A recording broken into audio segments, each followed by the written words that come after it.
Gemara Chatima Tova, and good Yantif to everyone. I want to share a story with you this morning.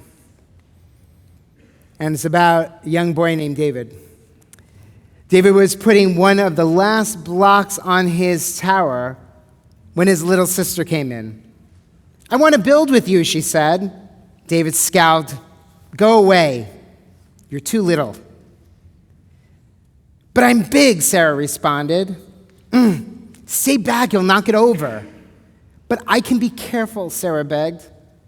"Go play with your baby toys, Sarah," David said back. "But David," she screeched, and Sarah ran over and knocked over his tower. Thwack! David pushed Sarah and fell down to the ground, and Sarah sat on the floor crying.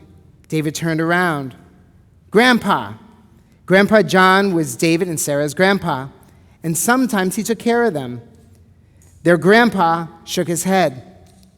"David, you just dipped from your sister's bucket. Like everyone else, Sarah has an invisible bucket. When it's empty, she feels bad. But when it's full, she feels great. Didn't you ever notice your own bucket?" Grandpa asked. "Invisible bucket? Huh?" David wondered. Sometimes David couldn't quite tell when his grandfather was joking or when he was being serious. But the next morning, David woke up.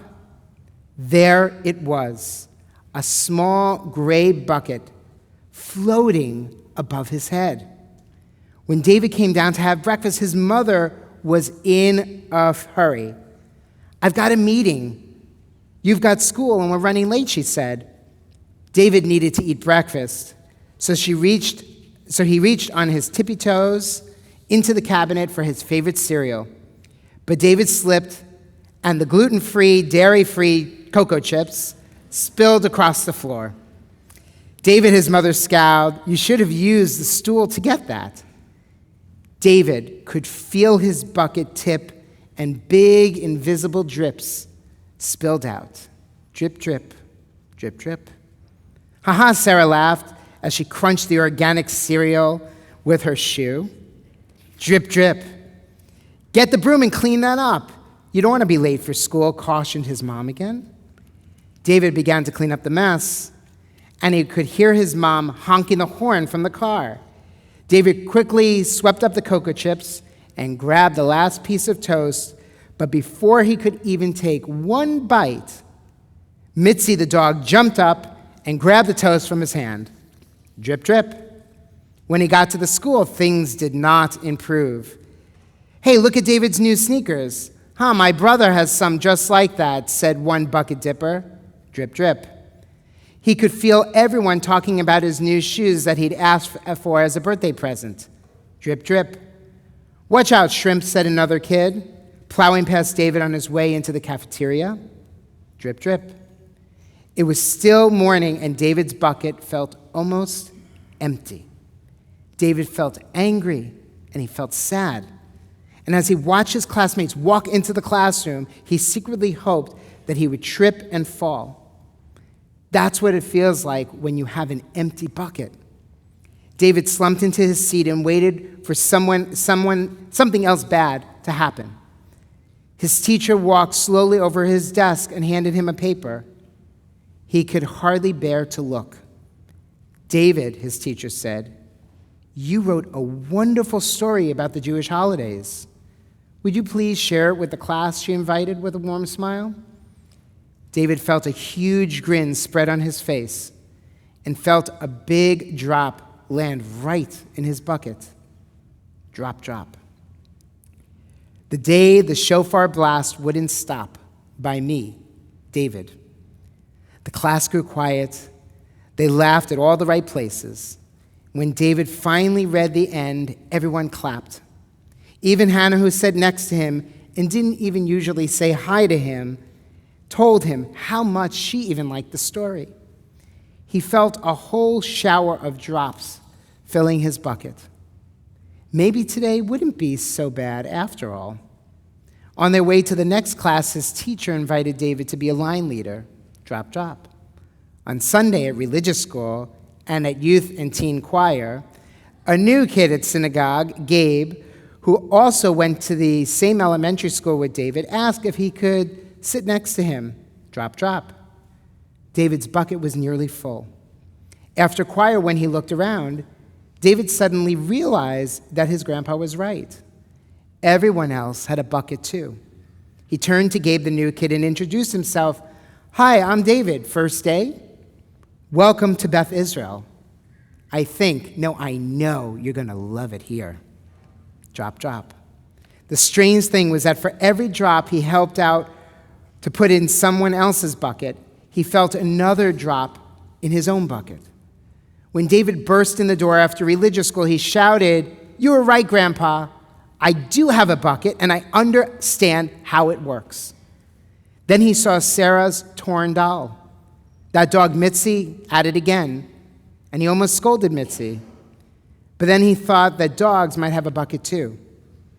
"Your doll will be okay, Sarah. Mom will fix it. But until then, do you want to help me build the tallest building in the world with my blocks?"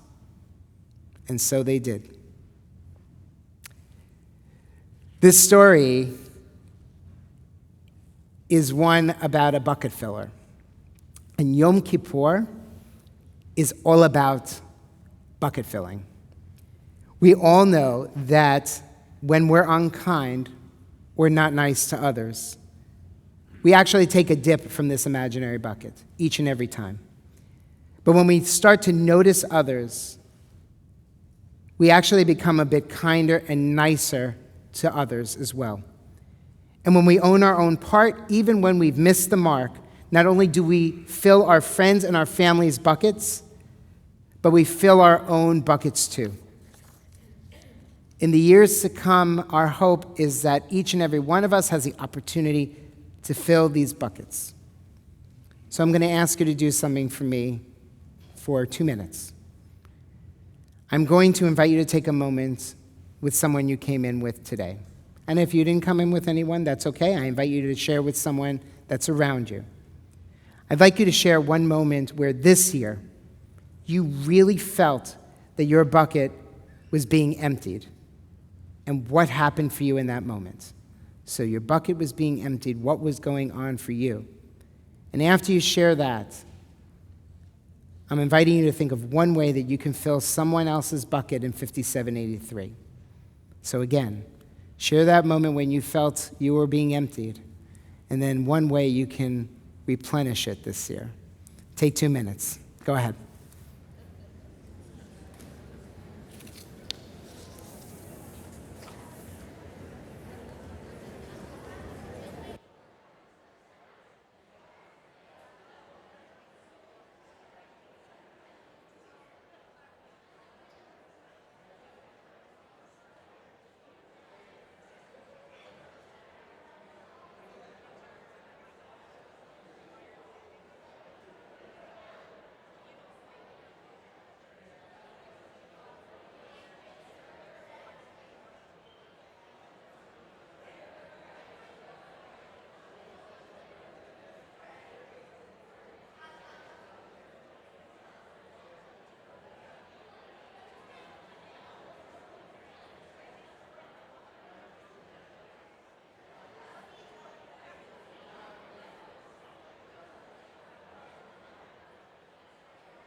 Give you about 30 seconds.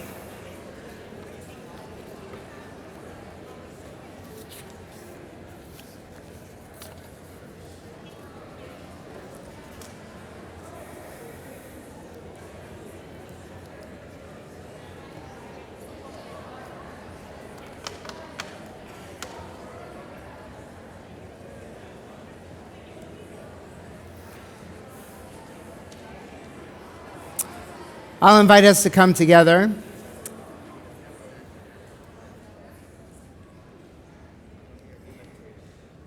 I have no doubt, I heard some beautiful shares up here. I have no doubt that each and every one of us, in some ways, have felt in this past year depleted, have felt that there's a hole in the bucket, and that it does not, and that you keep trying to replenish it, and somehow it just keeps emptying, right? We have those moments. Every opportunity you have to engage and be in relationship with another person is an opportunity to fill that bucket. I am inviting you this year, on this new year 5783. Perhaps there is a moment when you haven't taken advantage of. Perhaps you haven't done the thing that you'd like to do, or I just haven't had the time and I didn't make it happen, or something else went on that I just did it, I couldn't do it. Take a moment and opportunity this year to fill someone else's bucket. I promise you, your bucket will fill as well. There is no doubt. Let this be God's will and God's blessing as we say together, Amen.